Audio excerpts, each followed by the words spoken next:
E aí galera do meu coração, tudo certo com você? Eu sou o professor Marcelo, seu professor de Geografia do canal Geografia Irada, o canal que mais cresce aí na internet, né? Chegamos aí a 10 mil inscritos, super feliz, e chegou o momento do aulão da UFSC, né? A nossa última aula do ano. Lembra aí, toda segunda-feira a gente bota uma nova aula para você, foi assim durante todo o ano. E claro, a gente sempre termina o ano com o aulão da UFSC, beleza? E aí agora a gente vai retornar somente aí lá na primeira semana de fevereiro novamente com uma nova aula voltada para ajudar você, claro, a detonar assim nos vestibulares, no Enem e também nas suas provas aí do ensino médio e ensino fundamental.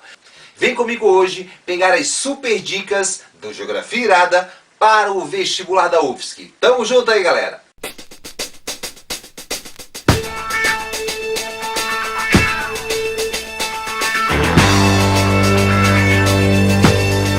E aí galera, fazendo o estudo, né, da prova da UFSC dos últimos 6 anos, peguei as provas dos últimos 6 anos e fiz um estudo aí para ver o que mais está aparecendo na prova, né? O que mais aparece na prova é geografia física. Dentro da geografia física, para ter uma ideia, nos últimos anos aí, nesses 6 anos, 12 questões de geografia física. Dentre elas, a que mais cai: clima e geologia. Então a gente vai cercar bem para vocês. Climatologia e geologia você tem que cercar. Temos vídeo aula aí para você estudar. Né? O segundo tema aí que aparece bastante, geografia política. 8 questões. Da geografia política, claro, as questões continentais aparecem bastante. Destaque para a África, né? E também que envolve um pouquinho a Europa e também alguns conflitos. Então vamos cercar esses conteúdos aí para afirmar seguindo essa tradição da UFSC, tá? Outro tema que aparece bastante na prova também, geografia de Santa Catarina. Nos últimos 6 anos aí, 2 questões apareceram aí sobre a geografia econômica de Santa Catarina. Também, dentro das questões de clima, pode cair dentro dela, né? Um pouquinho puxando para o estado, o clima de Santa Catarina. Nós vamos dar dicas aí para você também. Geografia de Santa Catarina também aparece na prova. Outro tema aí, geografia econômica. Dentro da geografia econômica, o que mais está aparecendo na prova é a questão de fontes de energia. Fique atento, petróleo, pré-sal, né, energia hidrelétrica, vem aparecendo aí sim na sua prova da UFSC, tá?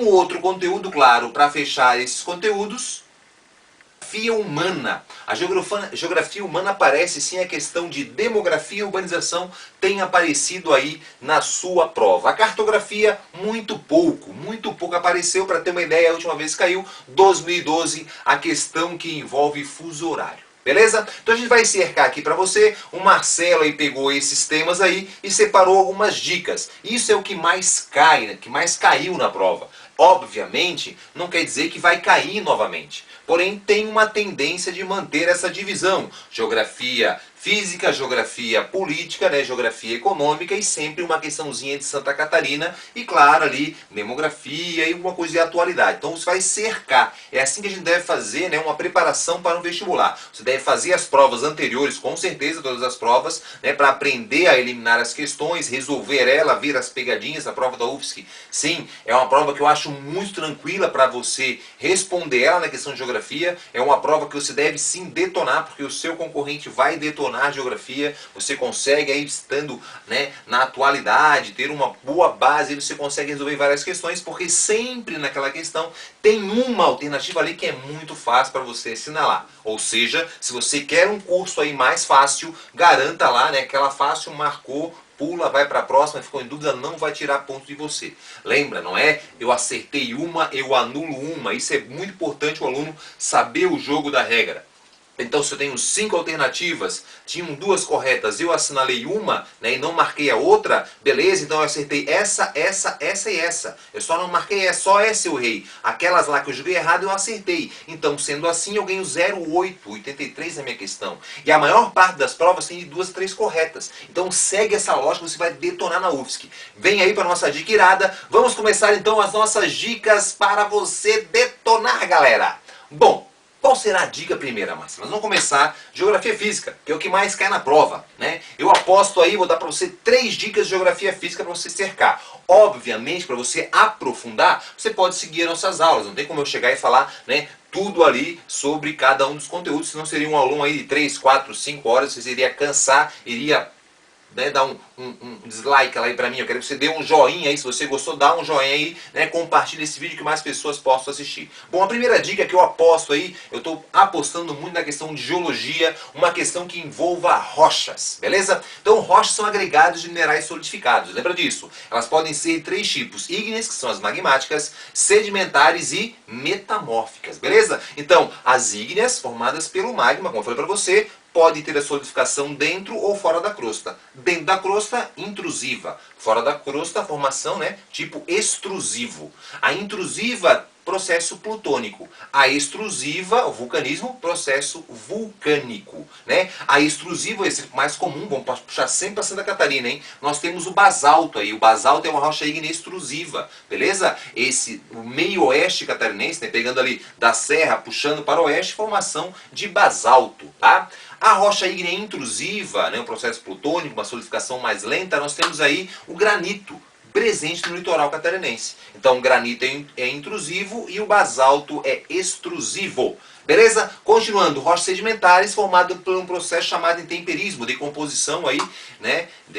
Intemperismo e decomposição desses minerais. Então esses minerais podem ter intemperismo físico, químico, né, ou biológico, que vão dar os três tipos de rochas sedimentares. Intemperismo físico, né, que é, por exemplo, a temperatura, né, esfriou, contraiu, esquentou, dilatou, isso provoca ali a quebra dos minerais. O arenito é um exemplo de rocha, né, sedimentar detrítica, intemperismo físico. Químico contém a água como agente desagregador, então a água vai batendo, vai desagregando os minerais. Então a estalactite que dá nas cavernas, né, presente em algumas áreas de Santa Catarina, lembra da gruta de Botuverá, as cavernas de Botuverá, perdão, né? Você sabe ali que tem estalactites, estalagmites, ali sim, formação de rochas sedimentares de temperismo químico.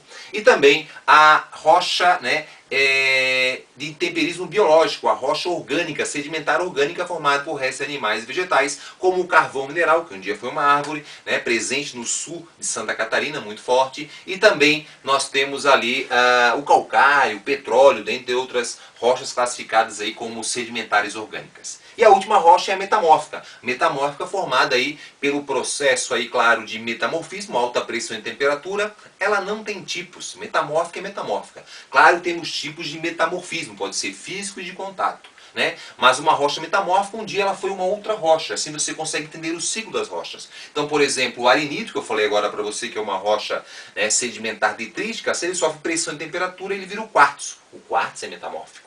O granito, que é, por exemplo, uma rocha ígnea, né, se ele sofre pressão e temperatura, ele vira o gneiss. O gneiss é metamórfico. Deu para entender? Isso tem um ciclo, né, que dura milhões e milhões de anos. Dica 1 para você, rochas. Beleza. A dica 2 que eu posso apostar que vai aparecer na prova é algo que envolva aí para você anomalia climática. Então as anomalias climáticas nós vamos aí, claro, cercar para você. Beleza? Então nós temos algumas anomalias importantes aí, né? Então nós temos aí, lembra, tempo é o momento da atmosfera, clima, médio do tipo de tempo, né? Então, para falar de mudança de clima, eu tenho que pegar uma longa série histórica. Pode haver, né, um acontecimento que é uma anomalia que deixou aquele tempo mais quente ou mais frio, né? E a gente sabe entender isso, por exemplo, a Laninha e o El Ninho, né? O El Ninho, o aquecimento das águas do Oceano Pacífico, a Laninha, o resfriamento. Então aqueceu, água quente está em cima, água fria está embaixo, anos de El Ninho.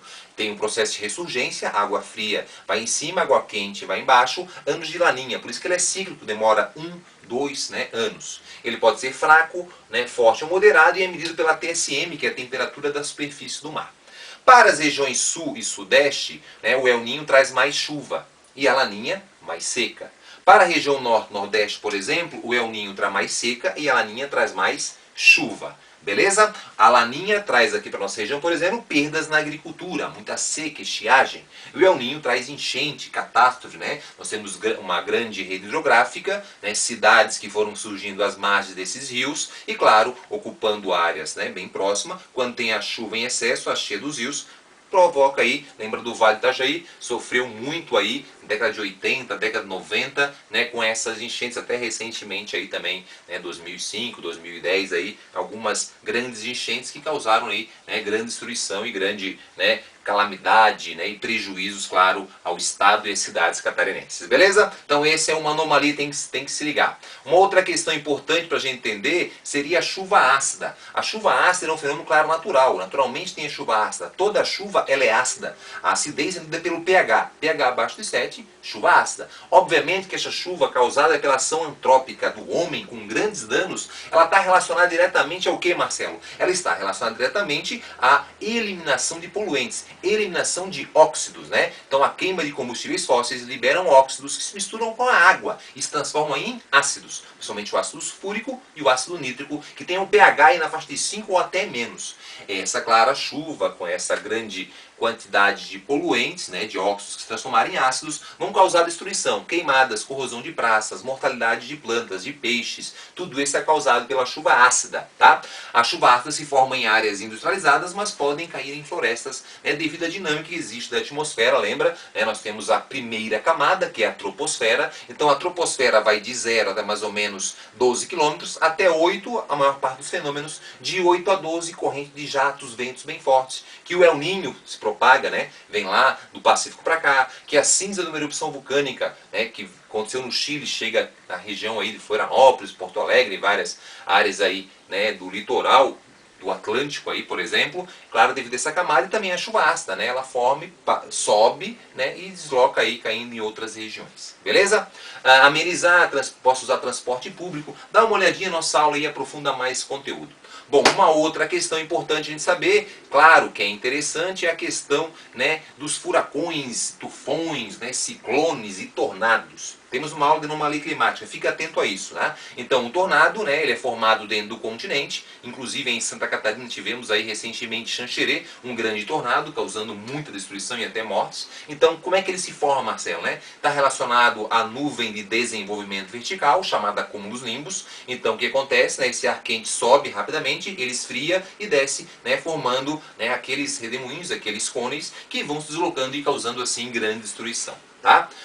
Quando isso acontece na água, é chamado tromba d'água. Beleza? O ciclone, o furacão e o tufão. Tá? O ciclone seria uma grande tempestade, né, devido à formação, por exemplo, no oceano, um grande aquecimento ali dessas águas que vão subir, formando, né, grandes nebulosidades, nuvens, e essa grande nuvem, né, ele vai se deslocando, entrando no continente, assim, dando grandes tempestades com ventos fortíssimos. Então o ciclone ocupa uma área menor.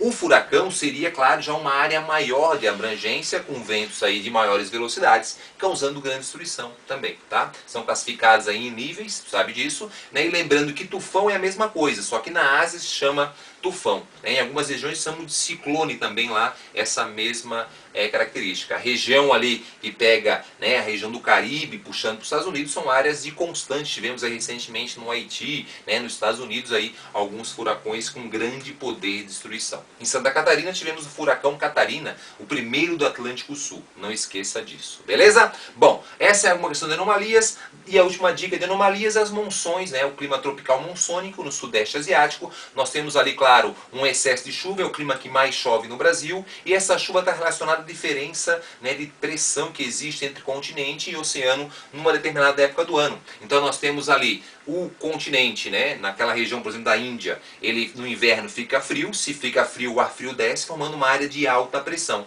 Né? O oceano fica mais quente, fica uma área de baixa pressão. Tu aprendeu que a dinâmica da atmosfera sempre é da alta para uma baixa, então nesse sentido, tá? Então não deixa a umidade formando assim um inverno seco.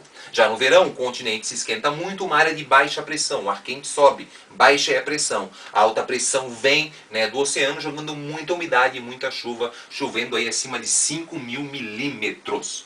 Beleza? Fechou? Bom, essa é uma dica. A outra dica para você que eu tenho também envolve clima, massa de ar. Massa de ar é uma porção de atmosfera com a mesma temperatura, umidade e pressão. E as massas de ar, claro, elas são simbolizadas por 3 letras, M de massa, e as outras duas que envolvem a latitude e a longitude. A latitude é a segunda letra, ou vai ser E de equatorial, T de tropical ou P de polar. A única fria é a polar, as demais são massas quentes. A terceira letra você vai saber a umidade dela. Você vai ver, né? Se ela se formou no oceano e é quente, ela vai ser quente e úmida. O calor bate na água, gera umidade.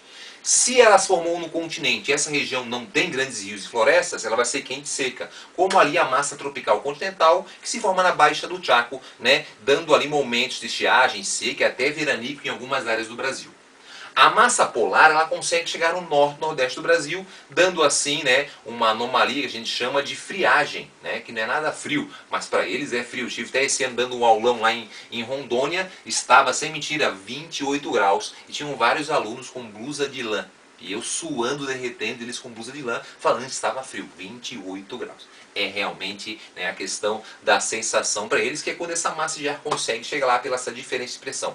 Quando duas massas de ar se chocam, formam o que, Marcelo? Formam as frentes, né? Então vai ser frente fria só quando tiver uma massa fria atuando, né? Então, por exemplo, massa fria com massa fria, frente fria. Massa fria com massa quente, frente fria. Massa quente com massa quente, frente quente. É assim que funciona. E elas formam a chuva frontal, que é o choque da massa de ar, muito presente no sul do Brasil.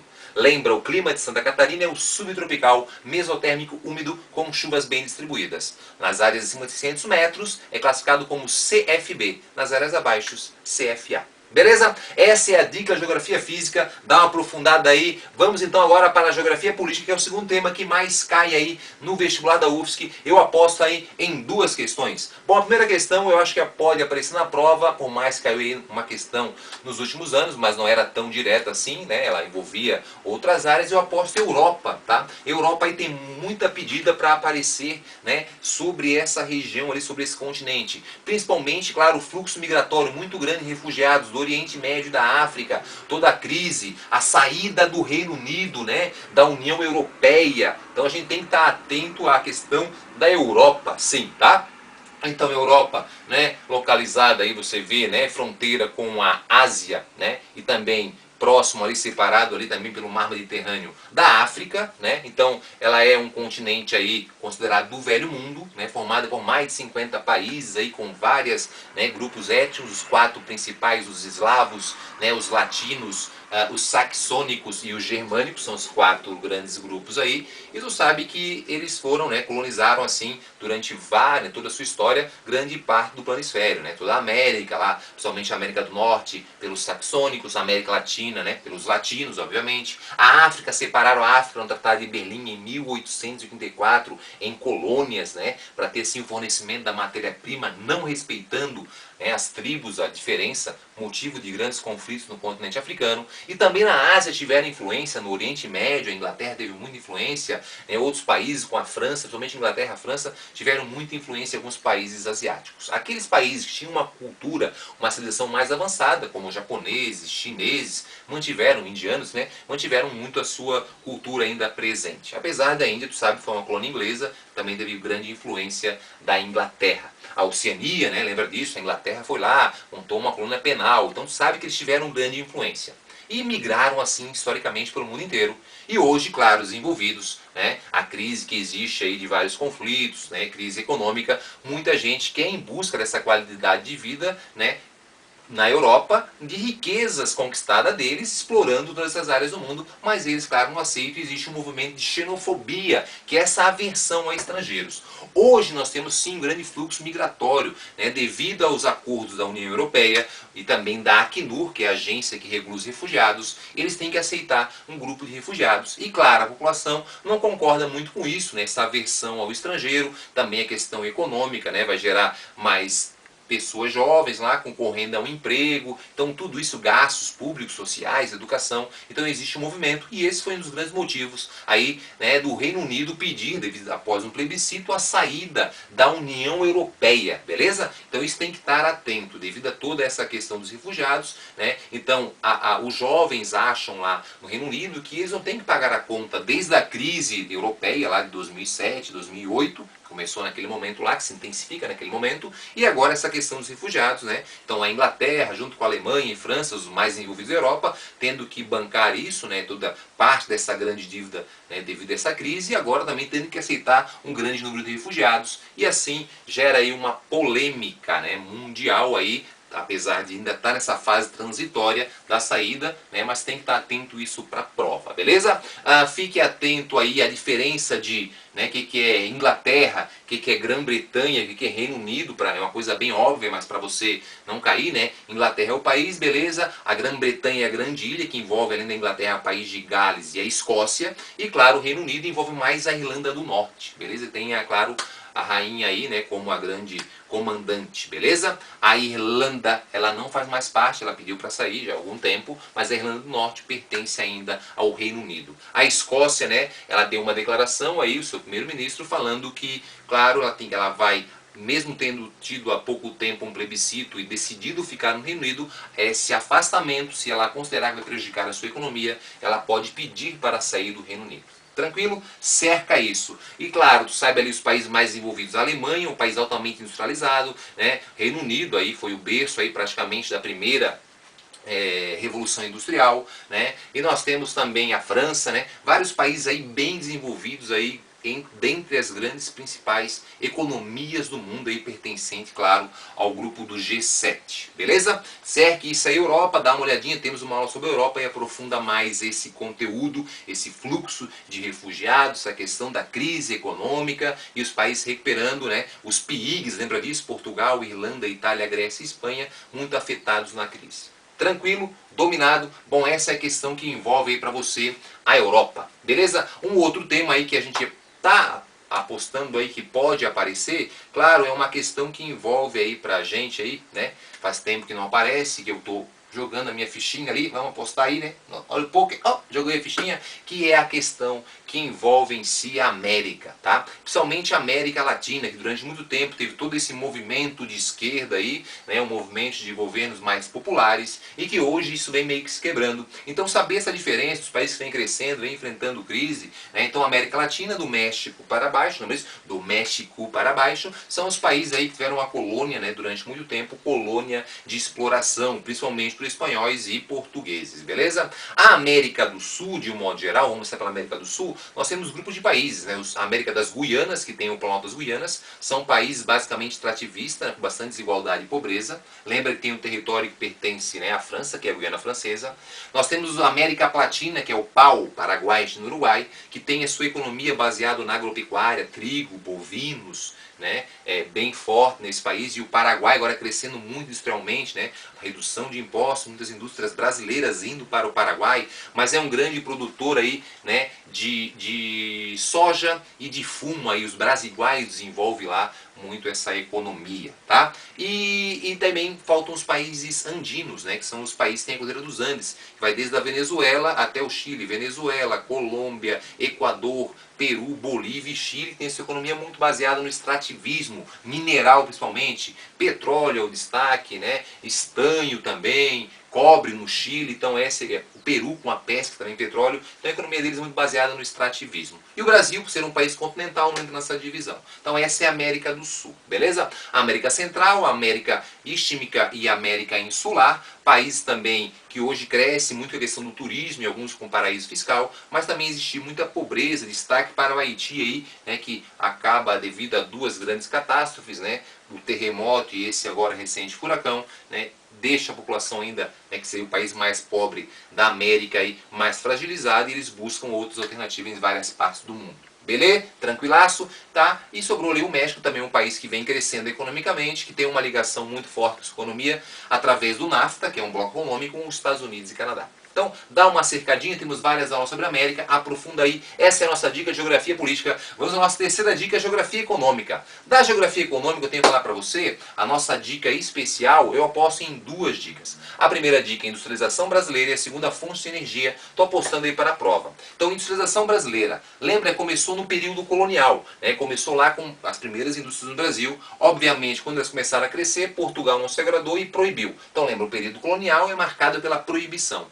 Quando a família real vem para o Brasil em 1808, ela autoriza sim a produção industrial, autorizando essa produção industrial, mas ao mesmo tempo ela reduz os impostos dos produtos importados, principalmente da Inglaterra, obviamente, pela essa ligação que existia naquele momento, da invasão, né, francesa e a proteção por parte dos ingleses, e daí, claro, gera falência aqui nas indústrias nacionais. Então, quando fala de indústria, é no período colonial marcado pela proibição e a redução dos produtos importados. Vai começar fortemente a indústria nacional com Getúlio Vargas, na década de 30. Getúlio Vargas, tem que lembrar, indústria de base, mão de obra nacional substituindo a mão de obra importada. Essa era a lógica dele. Criou várias indústrias de base, Companhia Siderúrgica Nacional, a Vale do Rio Doce, a Chiesf, a Petrobras já no seu segundo momento lá, mas ele investe muito nas principais indústrias de base do Brasil e, claro, a venda de minérios para várias potências deu muito dinheiro e, claro, um grande crescimento econômico. Beleza? É nele, claro, que tem ali a criação das leis trabalhistas, que inclusive caiu aí, né? Cai constantemente essa informação em vestibulares, concursos aí. Saber que isso foi, claro, do governo Getúlio Vargas. Um governo aí sim que criou várias leis para o povo. Beleza? Após isto, lembra que vem JK, um outro momento marcante. JK, 50 anos em 5, investe na indústria de bens de consumo, a internacionalização do Brasil. Ele quer atrair o quê? Ele quer atrair as multinacionais e investe muito, né, no meio de transporte rodoviário, que é o nosso principal meio de transporte. Beleza? Depois disso, governo militar, um outro momento marcante, um milagre econômico brasileiro. O Brasil crescia muito. Essa época foi marcada pela política de substituição das importações, né? Então teve sim o investimento. Mas esse grande crescimento foi muito associado a obras. Investimento em obras, né? Com hidrelétricas, com pontes, com rodovias, né? Que foram criadas nesse momento. Beleza? Depois, década de 80, aumento negativo, a década perdida, muita inflação, né? Planos econômicos, plano cruzado, plano Bresser, né? Plano Collor e o plano real aí, né? Finalizando e passando aí para a década de 90 já, com a economia já mais controlada, o governo da FHC, que o momento industrial é marcado pelas privatizações. Beleza? Tranquilaço? Depois disso nós temos o quê? Depois disso nós temos aí, claro, o governo do Lula, também um grande crescimento econômico do Brasil, onde ele promove a redução do IPI para fugir das crises dos Estados Unidos e Europeia, assim incentiva muito a produção na linha branca, né? Televisão, geladeira, né? Principalmente geladeira, micro-ondas, aí cresceu muito, tá? E também nós temos aí a criação do PAC, o Programa de Aceleração do Crescimento, que gera muita obra e o Brasil cresce muito, aí chegando a ultrapassar, né, um momento a Inglaterra aí, né, sendo aí dentre aí as 6 maiores potências de produção de PIB do mundo. Beleza? Isso aí é um momento industrial resumidinho, tem uma aula massa para você aprofundar. Das fontes de energia, a gente vai focar a nossa fonte de energia muito a questão da energia nuclear, devido ao acidente de Chernobyl, que pode aparecer na sua prova, lembra disso, né? Então, a energia nuclear é uma energia que ela não libera poluentes para a atmosfera, ela é produzida através da fissão, né, onde um nêutron colide e vai gerar essa radiação. Ela tem que estar próxima à água para aquecer, né, perdão, a água para resfriar, e não dá assim, né, ter um controle dessa energia. Pode ver no Brasil, em Angra dos Reis, nas outras partes do mundo aí, sempre próximo a rios, lagos, para poder ter toda essa produção de energia. A energia, né, com um grande poder de produção, isso é muito positivo e não libera poluente para a atmosfera. Claro, tem um aspecto negativo, que é o risco de acidentes, e o exemplo de Chernobyl, que aconteceu aí em 87, na cidade de Pripyat, né, na Ucrânia, antiga União Soviética, onde deu um teste para economizar energia, superaqueceu e explodiu, gerando assim radiação, chegou até na Europa, em várias partes do mundo, gerando assim muita morte, destruição, e as pessoas até hoje sofrem, né, devido a essa radiação. Deve ter vários documentários para você dar uma olhadinha e cercar isso aí, beleza? Então dá uma cercada, isso mesmo, não cai em geografia, vai aparecer na sua prova, com certeza alguma questão de química, alguma coisa aí que pode envolver a Marie Curie, né? Que foi aí, né, uma pessoa muito importante no desenvolvimento dessa tecnologia nuclear. Ela descobre alguns elementos radiativos, como o polônio, que foi ela que botou esse nome, devido à sua cidade natal, Polônia. Né? Dá uma olhadinha nisso para cercar e chegar firme na prova. No Brasil tivemos um acidente, não em usina, mas aquele descarte de um aparelho de raio-x, né, que foi em Goiânia, o Césio, lá, você deve ter estudado isso, também na década de 80, né, que deu algumas mortes também, alguma contaminação. Cerca que eu aposto nisso. A outra dica que pode aparecer, claro, que envolve petróleo e xisto, tá? Então o petróleo aí, sabe que temos aí grandes reservas na bacia de Campos, no Rio de Janeiro, né, que é a maior reserva do Brasil. Segundo, a bacia de Santos, que é onde tem o pré-sal, beleza? Petróleo formado na era mesozoica, não esqueça disso. E no Brasil, a história do petróleo vai começar ali, né, com mais intensidade na década de 30, quando em 38 Vargas cria o Conselho Nacional do Petróleo. Depois, em 53, ele cria a Petrobras.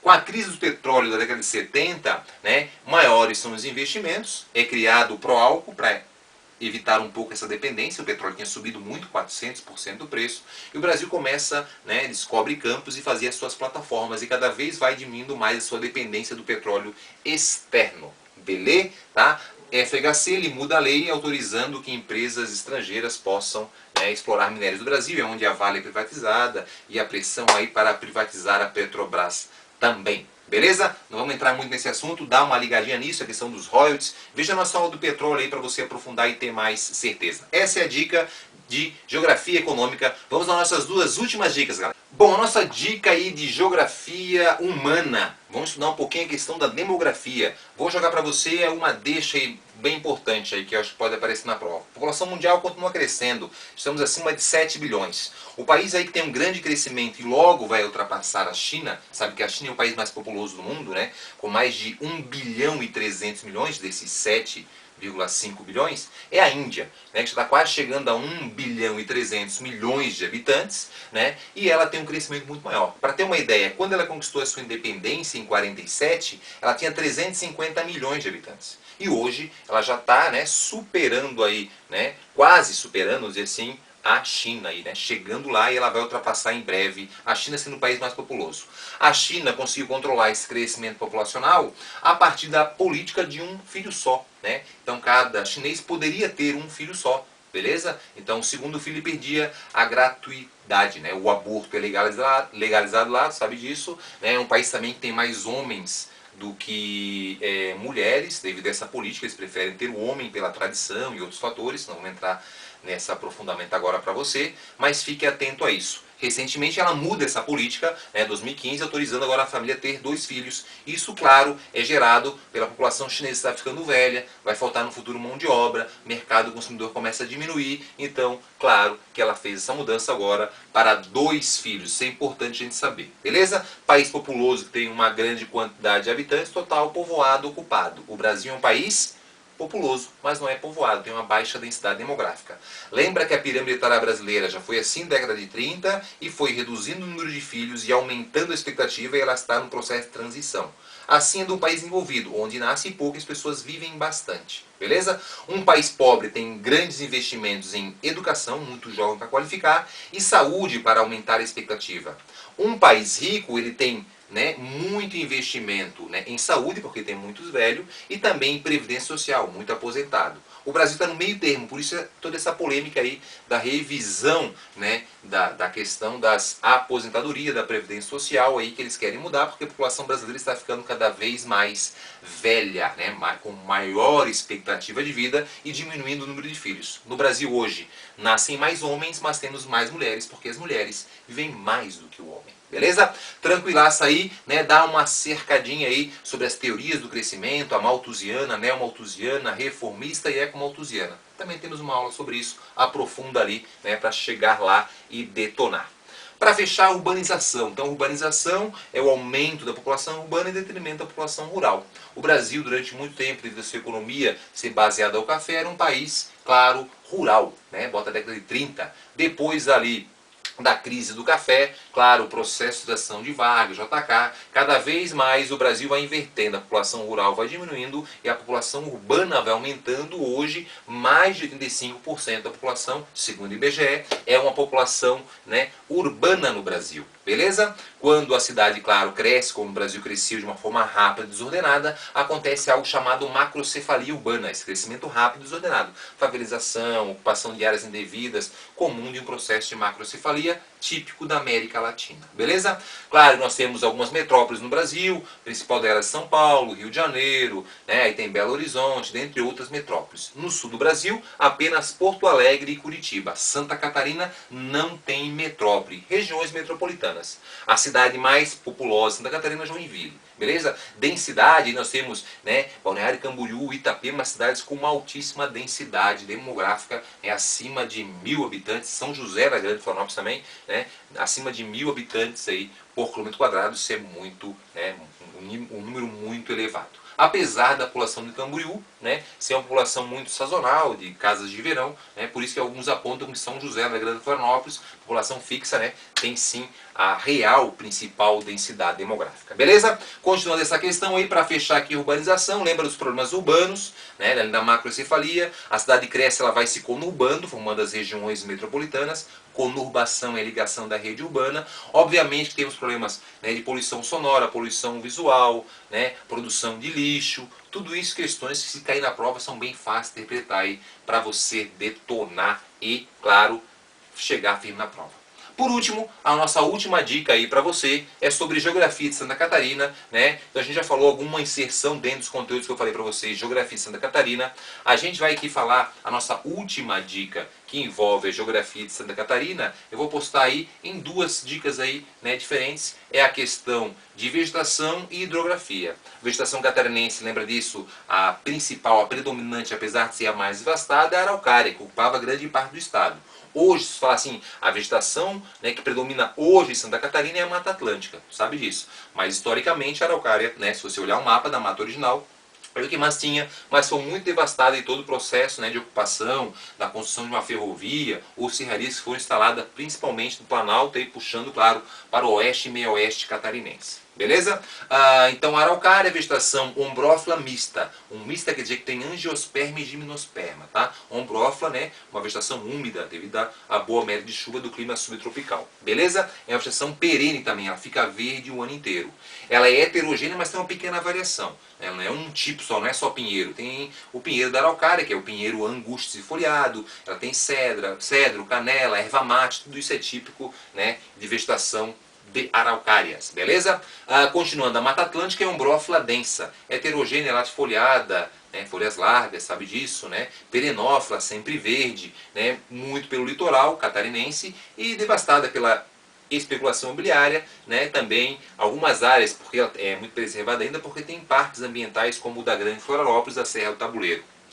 A vegetação litorânea é formada por manguezais e restingas, né? Os manguezais são halófilos e pneumatóforos, sabe que são características dele, né? E os restingas são a vegetação desde rasteira e arbustiva que ajudam, né, a proteger ali a praia. E claro que a ocupação humana, a ação antrópica em cima, né, algumas ressacas acontecem constantemente aí em Santa Catarina pelo litoral brasileiro, acaba, né, aconteceu esse ano aí, claro que não vai estar na prova porque foi algo aí bem recente, mas algo que acontece aí, beleza?